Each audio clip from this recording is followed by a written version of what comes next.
Hey you guys, it's Watcher Ralph, and I'm here to talk about Black Panther, Pantera Negra. Now we're one step closer to El Tigre. El Tigre. All that aside, I've been anticipating this movie for a very long time. I mean, this is a movie where I had high expectations, high hopes, and I'm glad to say it exceeded all expectations. Now, clearly, when it comes to the public, everyone feels the same way, because this movie made about over $200 million opening weekend. And it's all thanks to the director, Ryan Coogler. Now, Ryan Coogler has done a fantastic job of rejuvenating the franchise of Rocky with the movie Creed. And now he approaches the superhero genre with the same force of nature. Because at the end of the day, he knew how to blend everything perfectly. And he was smart enough to bring a star-studded cast to execute it as well. I'm talking about the likes of Chadwick Boseman, Michael B. Jordan, which this is Michael B. Jordan and Ryan Coogler's third collaboration together. Lupita Nyong'o, Denai Guerrera, which we all know her from, of course, Walking Dead, where she plays Michonne.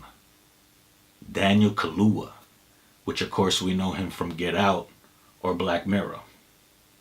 Forrest Whitaker, Angela Bassett, Letitia Wright, Winston Duke, which he was in Persons of Interest as a great character in that show, so much respect to him. Martin Freeman, Andy Serkis, and even to my delight, a surprise cameo from another great actor, Sterling K. Brown. Now, you guys might recognize him from the show This Is Us, or you might remember him from American Crime Story, The People vs. O.J. Simpson, which he was incredible in that as well. And yeah, I had to mention the entire cast because at the end of the day, Ryan Coogler knew how to make them all pivotal to the movie. They all played a crucial role.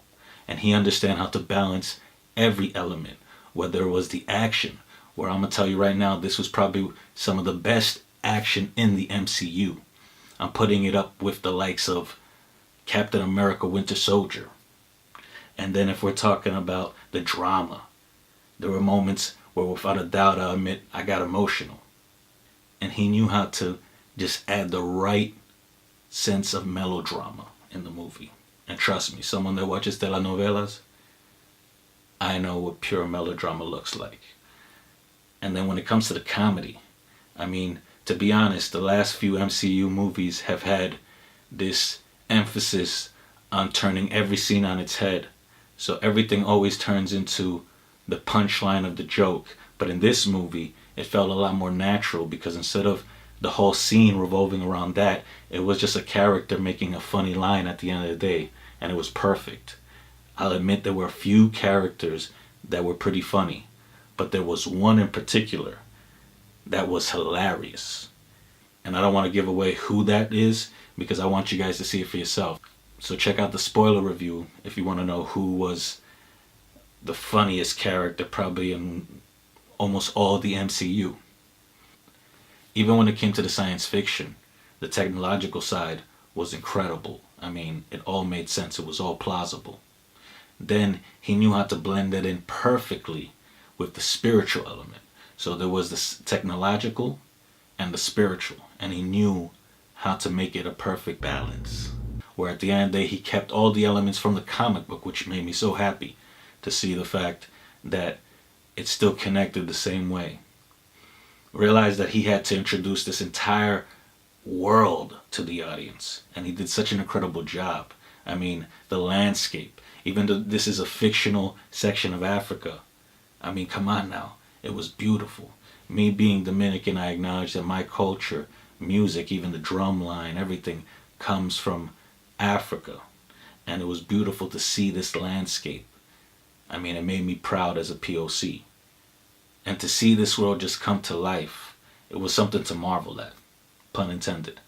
And I'm going to tell you right now, I mean, one of the things that almost every MCU movie has a problem with is the villain.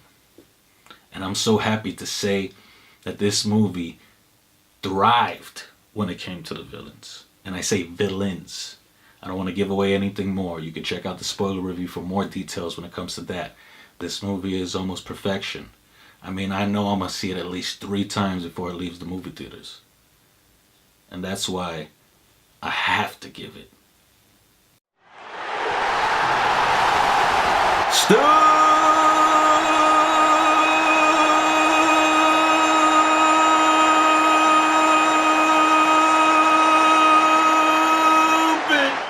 So when you guys go and finish watching the movie, come back, check out my spoiler review, and hear all the details I didn't want to mention here because I didn't want to deprive you. So yeah, I want to hear your thoughts, so leave them down below. But for now, you could share, like, and subscribe. And you could check out one of the newest episodes of the podcast right over here. Plus, you could get a tutorial of this whole new crazy rating system right over here. So, till we meet again, goodbye. See you guys.